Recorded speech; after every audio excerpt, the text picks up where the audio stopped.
Dan pada video kita hari ini atau topik kita di hari ini adalah salah satu hal yang sensitif tetapi sangat penting di dalam dunia kerja, yaitu terminasi karyawan.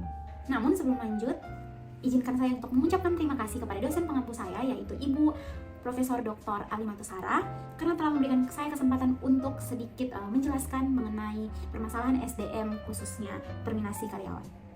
Apa itu terminasi karyawan? Secara umum, terminasi atau PHK adalah pengakhiran hubungan kerja karena suatu hal tertentu yang mengakibatkan berakhirnya hak dan kewajiban antara pekerja dan perusahaan. Dalam hal ini, yang perlu digarisbawahi adalah harus adanya hal atau alasan tertentu yang mendasari pengakhiran hubungan kerja tersebut, sehingga tidak boleh dilakukan secara sepihak atau sewenang-wenang. Mengapa isu ini menjadi sangat penting?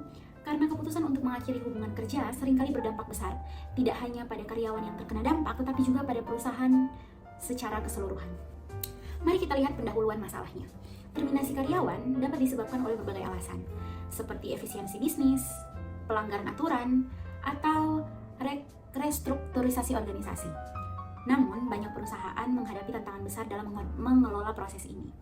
Berdasarkan jurnal O'Leary et 2020, kesalahan dalam proses terminasi dapat menimbulkan masalah hukum, dampak psikologis pada karyawan, dan reputasi buruk bagi perusahaan. Dan menurut survei oleh Harvard Business Review menunjukkan bahwa 46% perusahaan mengalami penurunan moral karyawan setelah proses terminasi buruk yang terjadi. So, bagaimana cara mengelola ini dengan baik? Mari kita lihat tantangan utama dalam proses terminasi. Terdapat tiga hal, yaitu satu, komunikasi yang kurang efektif. Salah satu masalah terbesar adalah komunikasi yang buruk. Jurnal dari Zheng Lu 2019 mencatat bahwa banyak karyawan merasa tidak diberi penjelasan yang memadai terkait alasan mereka diberhentikan. Dan yang kedua, tidak mematuhi regulasi. Banyak perusahaan yang melanggar peraturan ketenagakerjaan karena kurang memahami undang-undang. Hal ini bisa menyebabkan tuntutan hukum tentunya. Dan yang ketiga, dampak psikologis dan sosial. Jurnal oleh Courage dan Sebastian 2021 menunjukkan bahwa terminasi yang buruk dapat mempengaruhi kesehatan mental karyawan dan menciptakan ketegangan di lingkungan kerja.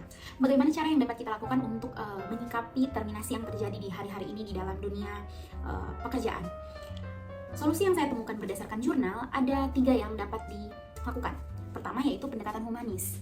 Menurut penelitian dari Stone 2021, perusahaan yang menggunakan pendekatan humanis dalam proses terminasi seperti memberikan konseling dan pelatihan ulang dapat mengurangi dampak yang negatif secara signifikan. Dan yang kedua, konsistensi prosedural. Mengikuti SOP yang konsisten dan mematuhi hukum ketenagakerjaan adalah langkah penting. Lee et al. Dalam penelitiannya 2020 menekankan bahwa dokumentasi yang jelas membantu mencegah sengketa hukum. Dan yang ketiga, yaitu komunikasi yang transparan. Komunikasi yang jelas dan penuh empati dapat memainkan peran utama. Dan dalam sebuah studi oleh Harvard Business School menunjukkan bahwa keterbukaan dalam proses ini meningkatkan kepercayaan karyawan yang tersisa. Kita tiba pada kesimpulan, proses terminasi memang sulit, tetapi pendekatan yang benar, kita dapat meminimalkan dampak buruknya. Kuncinya adalah mengutamakan nilai-nilai kemanusiaan, mematuhi regulasi, dan menjaga komunikasi yang baik. So, terima kasih telah menonton video ini. Jika Anda memiliki pengalaman atau pendapat tentang topik ini, jangan ragu untuk berbagi di kolom komentar, dan sampai jumpa di video berikutnya. Bye-bye!